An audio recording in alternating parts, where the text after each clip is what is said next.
San Marcos capítulo 6. Salió Jesús de allí y fue a su tierra, en compañía de sus discípulos. Cuando llegó el sábado, comenzó a enseñar en la sinagoga. ¿De dónde sacó tales cosas? Decían maravillados muchos de los que le oían. ¿Qué sabiduría es esta que se le ha dado? ¿Cómo se explican estos milagros que vienen de sus manos? ¿No es acaso el carpintero, el hijo de María y hermano de Jacobo, de José, de Judas y de Simón? ¿No están sus hermanas aquí con nosotros? Y se escandalizaban a causa de él. Por tanto, Jesús les dijo: En todas partes se honra a un profeta, menos en su tierra, entre sus familiares y en su propia casa. En efecto, no pudo hacer allí ningún milagro, excepto sanar a unos pocos enfermos al imponerles las manos. Y él se quedó asombrado por la incredulidad de ellos. Jesús recorría los alrededores, enseñando de pueblo en pueblo. Reunió a los 12 y comenzó a enviarlos de 2 en 2, dándoles autoridad sobre los espíritus malignos. Les ordenó que no llevaran nada para el camino, ni pan, ni bolsa, ni dinero en el cinturón, sino solo un bastón. Lleven sandalias, Dijo, pero no 2 mudas de ropa.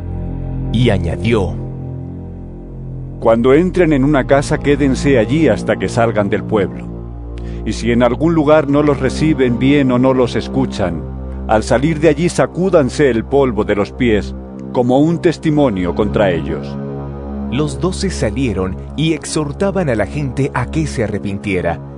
También expulsaban a muchos demonios y sanaban a muchos enfermos, ungiéndolos con aceite.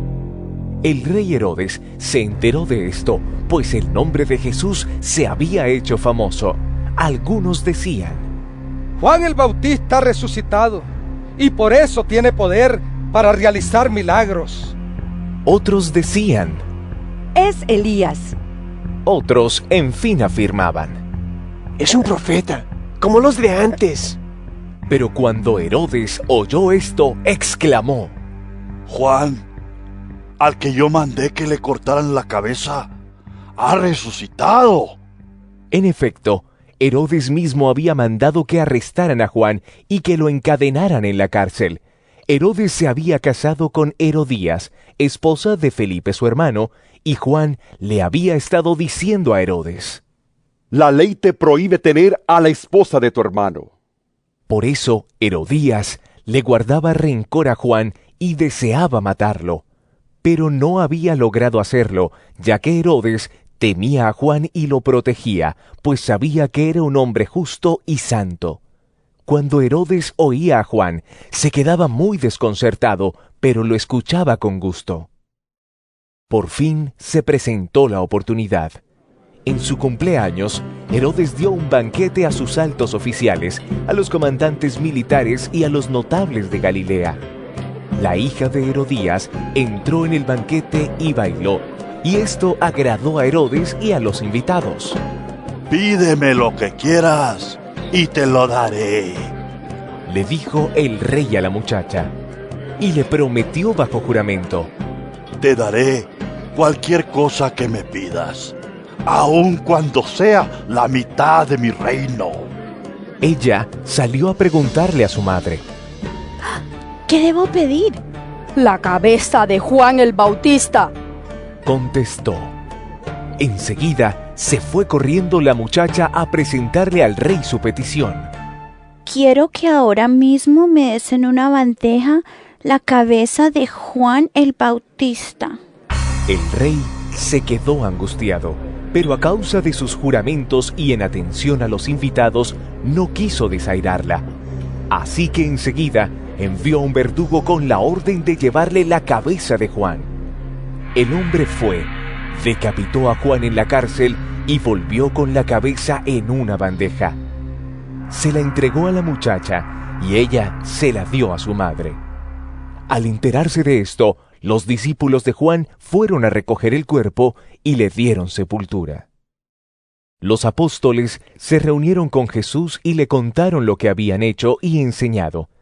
y como no tenían tiempo ni para comer, pues era tanta la gente que iba y venía, Jesús les dijo: Vengan conmigo ustedes solos, a un lugar tranquilo y descansen un poco.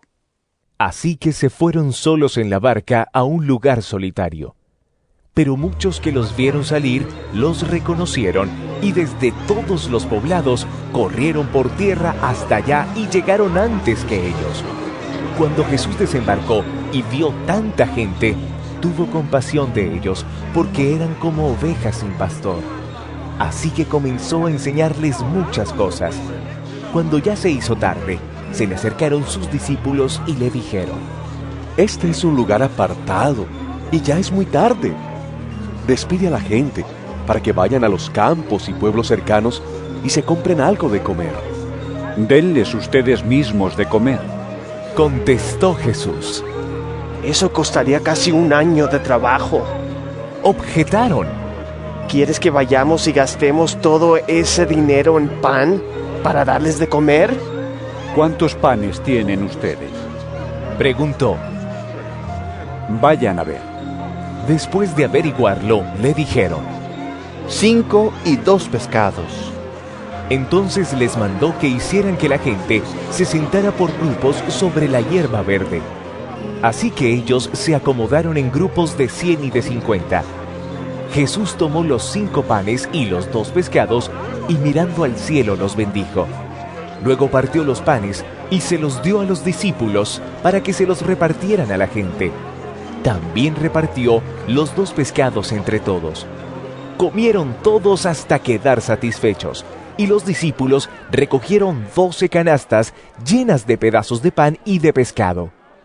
Los que comieron fueron 5,000. Enseguida, Jesús hizo que sus discípulos subieran a la barca y se le adelantaran al otro lado, a Betsaida, mientras él despedía a la multitud. Cuando se despidió, fue a la montaña para orar. Al anochecer, la barca se hallaba en medio del lago y Jesús estaba en tierra solo.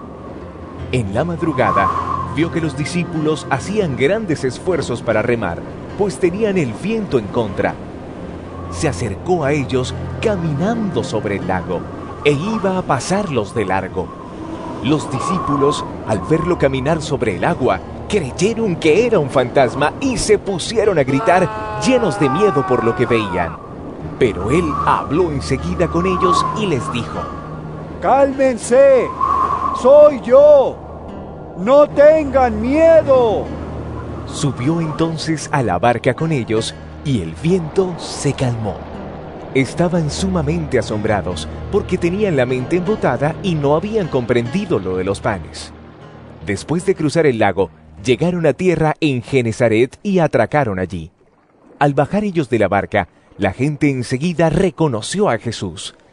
Lo siguieron por toda aquella región y a donde oían que él estaba, le llevaban en camillas a los que tenían enfermedades. Y donde quiera que iba, en pueblos, ciudades o caseríos, colocaban a los enfermos en las plazas. Le suplicaban que les permitiera tocar siquiera el borde de su manto, y quienes lo tocaban quedaban sanos.